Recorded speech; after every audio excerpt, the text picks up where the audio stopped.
Okay, in 1970, the Russians drilled, they're called ST3 wells, an exploratory well which finally reached a staggering world record depth of 40,230 feet. Since then, Russia and their major oil company, Yukos, have quietly drilled 310 successfully deep wells, putting them into production. And last year, Russia overtook Saudi Arabia as the world's largest single oil producer and is now set to completely dominate global oil production and the sales for the next century. What they found was abiotic fuel when they got to oil, when they got to that depth. Now, please write this down, abiotic oil. It is from the chemical process that's taking place in the heart of the earth, and as a result, the textbooks on oil are going to have to be rewritten because it is not a fossil fuel, and there is no such thing as peak oil, and the shallow oil wells of Saudi Arabia, Nigeria, Mexico are replenishing from these deep sources. Now, Russia had sense enough, and please notice this word, it's emphatic. Russia had sense enough to drill their coal SG3 well on the land, not in the Gulf of Mexico. Now, what is happening in the Gulf of Mexico? I contacted Mr. X, and he said, here's what happened. What I found out is frightening. I mean, it scares me. It appears that British Petroleum, BP, not an American oil company, it should have never been allowed to take place. Our government made a horrible mistake. They allowed British Petroleum to try to do what Russia did and drill a super deep well, not on land, but you stupid. BP was so stupid as to try drilling in the ocean, offshore, on a floating platform. Are you catching all of these words? This platform is controlled and kept in place by sophisticated GPS equipment in the Gulf of Mexico in water that's 5,000 feet deep. Yeah, it's got big robotically controlled jets and propellers, just like cruise ships have to keep them from rocking. It has a similar system. It's firing. I think they call it an azipod system to keep it in place. Yes. Now keep in mind, 1 mile is 5,280. They went down 5,000 feet in water, and then they began their drilling, and here's the depth they went to. This is right from BP's. Now, there are some people in BP that are so concerned for human beings and love our nation to the point that they have told me the story. I had 2 BP informants along with my Mr. X of Energy Non-Crisis. Now, they drilled between 25 and 30,000 feet deep in 5,000-foot water. That means that they went somewhere between 30 and 30,000 feet. This is what is called a super deep well. They hit something so catastrophic and unexpected that they could not contain it. And the news has now admitted that 3 hours before, they had executives and engineers and petroleum geologists rushing out there on helicopters because they knew something was about to happen. That's exactly right, and it did, except it was much worse than they ever thought for. Now, let me state very emphatically, this positively is not a conspiracy. They did not intend for this to happen.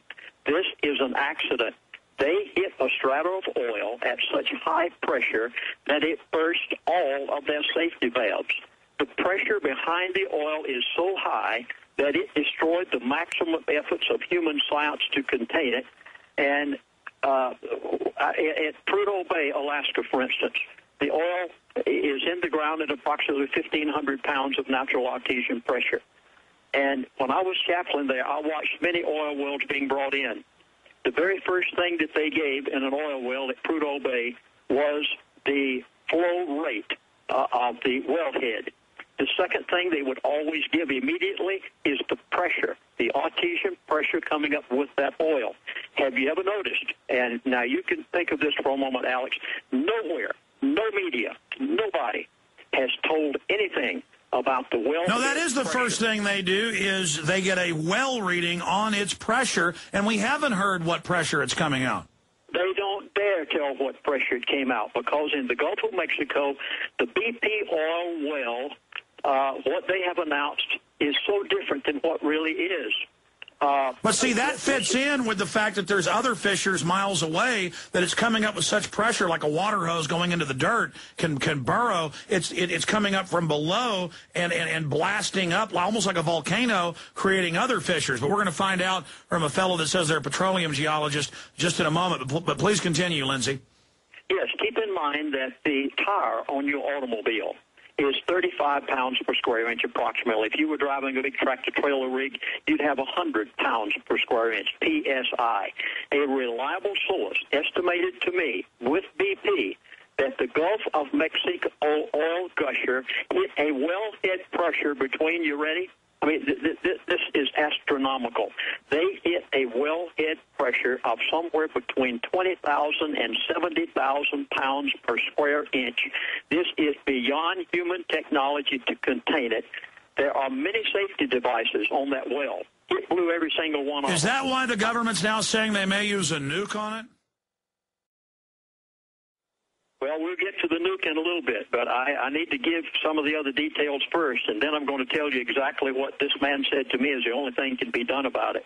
Now, these safety devices, there's one of them down there called a fail-safe valve. Anybody in the oil business will recognize this immediately. The fail-safe valve is the one that's supposed to hold if everything else holds and all of the other safety devices blow. This one is supposed to hold. This is what I'm about to give right now. Has never been told anywhere, and you'll never hear it unless you happen to go to the BP informant that I had, and they said to me, they said, Chaplain, there was a conversation between the worker and the foreman on the rig not long before the blast took place, and the worker said to the foreman, the fail-safe valve is warped. There is a defective in it. We've got to replace it before we go any further. The foreman on the oil platform said to the worker, we don't have time. Let's continue going. It was just after that the Gulf of Mexico oil well flowed, and it is flowing today approximately 4 million gallons a day, along with the fissures. Now, they have been caught. First they said it was 5,000, then 20,000, then 100,000, then 500,000. You're saying it's millions of gallons from your BP source. That is correct. Well, now, will BP be able to stop the flow of the oil? You ready? Now, this comes. Well, wait, that makes sense, though, the way they're keeping the media back, boy, and being suspicious. So you're saying this is a super mega disaster? This is a super mega disaster of something that the United States of America has never experienced and the world has never experienced. And the pressures on this well were so extreme compared to even what Russia hit years ago in that cold. Well, I've got to say it, you know, I mean, Lindsey Williams, it does seem like America, the whole world seems like it's cursed now. All the bad things that are happening constantly. Well, BP has tried everything. Yeah, you're right. BP has tried everything in their power to stop this well. They've used every scientific method that they can, but the truth of the matter is, this individual said to me, he said, there's only one thing that is going to stop this. And he said it's a nuclear device. But he immediately said, and I said, what do you mean? He said, if we angle drill and put in a nuclear device and blow what is presently there, he said, if we get success, we'll be the heroes of the world. He said, Chaplain, I am scared, and I could hear it in his voice. He said, if we explode that nuclear device and this strata of oil, which nobody has ever drilled into one with this pressure before, he said, if we fail and we rupture that strata further than what it already is, and plumes have been reported as much as 5 and 20 miles away, and I'll read them to you in just a moment or two. He said, if we rupture that strata further with that nuclear device, he said, Chaplain, I don't even want to think about it. Well, more and more evidence does point towards abiotic oil because the old oil wells are filling back up. It is being generated. It is coming from somewhere. And of course, they do find coal that has ferns in it. It's clear that there is some oil that is produced from dead plankton and things that they find, natural gas from the petroleum geologist I've talked to out in the ocean at shallower depths that they do believe did come from rotting plant and animal life, but that there is another type of oil. Look, it's a big debate. We'll continue with Lindsey Williams, and I promise we're going to get to this fella that says he's a petroleum geologist on the other side.